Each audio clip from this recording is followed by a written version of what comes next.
So hello friends, आपका मेरे channel पे स्वागत है। तो फिर आज हम कहानियाँ बुक का चैप्टर साथ साथ पढ़ने वाले हैं। ठीक है।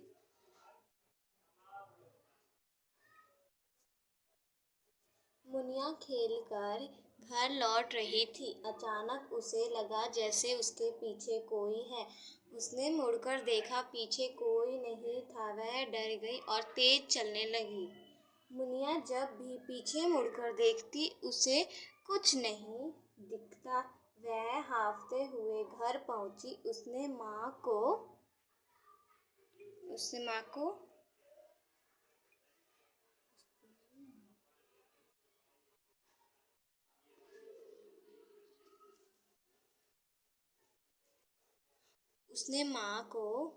क्या कहते हैं सब बताया। माँ हंस पड़ी। माँ ने मुनिया को बल्ब की रोशनी के सामने खड़ा किया। मुनिया को खड़े होते ही परछाई दिखने लगी। अब मुनिया समझ चुकी थी कि वह अपनी परछाई से ही डर रही थी। यानी कि एक मुनिया नाम की लड़की थी, वो अपने घर जा रही थी। तभी उसके पीछे कुछ होने की आवाज आई, पर वो उसकी परछाई थी। ठीक है। तो फिर ये कहानी यहीं पर खत्म होती है। अब हम इसके प्रश्न पे चलते हैं। तो प्रश्न 1 है, बल्ब का आविष्कार किसने किया था? तो बल्ब का आविष्कार थॉमस अल्वा एडिसन ने किया था। ठीक है। प्रश्न 2 है, वो शब्द लिखिए जिनमें एक अक्षर आधा हो, जैसे बल्ब। ठीक है। तो हमने यहाँ पर लिख दिया है, क्या कहते हैं, ख्यालो, अच्छा, कच्चा, सच्चा, स्वतंत्रता, चम्मच, स्कूल और स्तर। ठीक है। अब प्रश्न 3 है,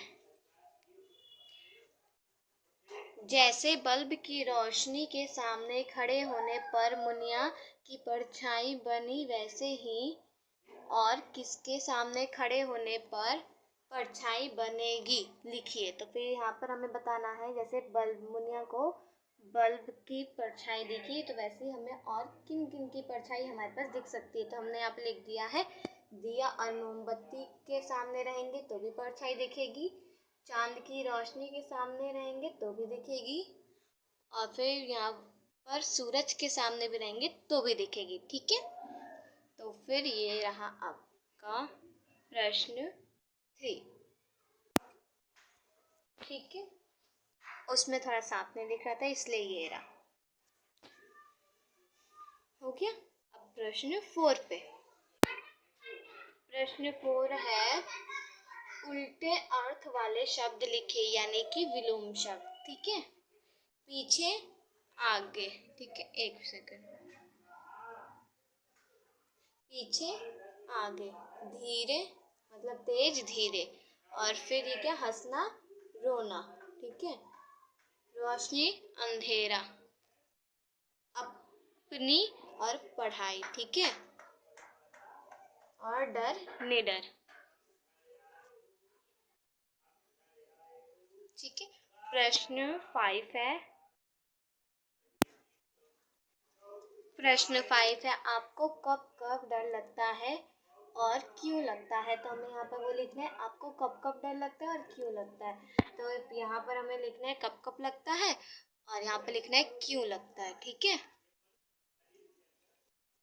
तो फिर मैंने यहाँ पर लिख दिया, मुझे अंधेरे से डर लगता है, मैं कुछ देख नहीं पाती हूँ इसलिए मुझे डर लगता है। और फिर दूसरा है, मुझे ऊंचाई से डर लगता है। तो फिर इसका होगा, क्यों मुझे लगता है, तो फिर गिरी तो चोट लग जाएगी इसलिए मुझे ऊंचाई से डर लगता है। मुझे पानी से डर लगता है क्योंकि पानी में मैं डूब जाऊंगी। ठीक है। तो यहाँ से आप आंसर नोट डाउन कर लेंगे।